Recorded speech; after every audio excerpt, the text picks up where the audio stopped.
how my media products use, develop and challenge conventions of the horror genre. Both my main product and ancillary texts use, develop and challenge forms and conventions of real horror genre media products. The narrative which my horror film trailer was based around used and challenged stereotypical character conventions of the horror genre. The main character, who was the victim of the media product, followed conventions of a character playing the role of a victim as she was portrayed as vulnerable. This is due to the fact that she was female and subject to a disability. This worked in my favour, as when receiving feedback on my film trailer, it was mentioned that individuals would have wanted to watch the whole film had it been produced due to the emotional attachment the audience were able to create, leaving them sympathising with her more, due to the innocent and vulnerable nature of her character. However, the second main character present in my film trailer challenges the conventions of a classic horror film antagonist. The antagonist of my media product is not a monster or a zombie, but just an everyday male. This confuses the audience slightly and intrigues them, leaving them wanting to know his motive and what he is going to do to the victim, as it is not often seen that what seems to be an ordinary individual is the main antagonist of a media product. I believe that challenging the convention of a horror film's antagonist benefited our film trailer because it allowed our film trailer to appear realistic. As the resources available to my partner and I were limited due to a low budget, it would have been difficult to produce a realistically frightening antagonist which was some form of monster or had supernatural powers. Additionally, my partner and I decided to challenge the convention stating that a figure of authority should be included. We decided to do this to strengthen the emotional attachment between the audience and the victim. The absence of this reassuring character allows the audience to sympathize with her more. I believe my partner and I could have emphasized the lack of this character more, as when receiving feedback on my main product, individuals said they did create an emotional attachment with the victim. However, the reasoning behind this emotional attachment being created was said to be due to her vulnerable characteristics. Being isolated from help could be said to be a contributing factor of why this character is seen to be vulnerable. However, nothing was mentioned directly about the absence of this character.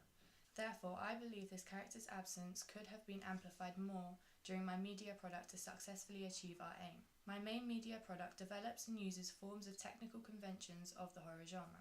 For example, my partner and I used handheld shots to allow the audience to believe these shots were from the antagonist's point of view to promote the feeling of terror. These shots successfully led the audience to believe that the antagonist was stalking the victim, leaving the audience on edge and worried for the female character. I also managed to use low-key lighting during frightening scenes of my media product to amplify fear and foreshadow danger. I created a sense of synergy through the use of low-key lighting and amplifying shadows by using this type of lighting in both my main media product and ancillary texts. This was a way of successfully portraying the genre of my three media products to be horror. It is often seen within the horror genre that close-up shots are used to exaggerate characters' facial expressions, and slow-paced editing is used to build tension within a scene.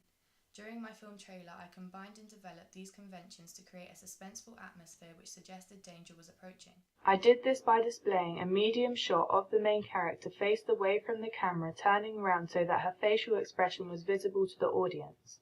I then used Adobe Premiere to slow down the motion of this character so that the audience could clearly see her worried body language and facial expressions. The slow-paced editing also helped to build tension.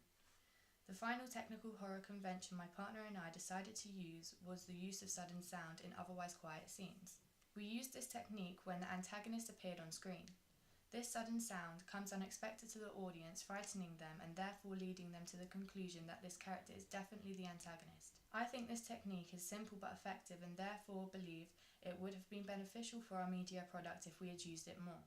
Many locations used throughout my media product were filmed during times of the day which left settings isolated.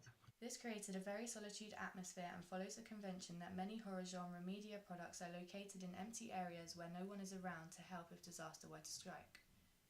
My magazine cover also portrays a solitude atmosphere to the audience through the use of its background image. This is the image my partner and I decided to use as the background image for our magazine cover. The empty street allows the feeling of isolation to be displayed to the viewer. It is very common for a horror film to have a theme to its narrative.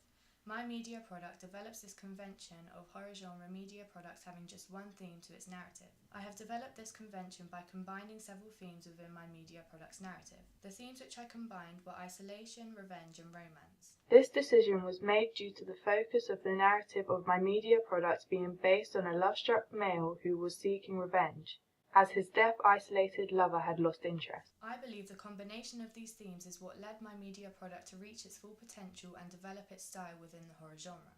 Throughout my ancillary texts, I developed a color scheme involving the colors red, black, grey, and white. I chose this color scheme for my horror genre media products as the colors black and red are symbolic conventions of the genre, due to the fact that these two colors connote blood, death, and danger. The use of this symbolic convention allowed the genre of my ancillary text to be displayed clearly to the audience, avoiding any confusion. I used a second symbolic convention. This was during my main media product. I constructed a scene where the use of a match being lit was involved. The use of this prop installs fear and suggests a sense of danger to the viewer, further solidifying that my media product was of the horror genre.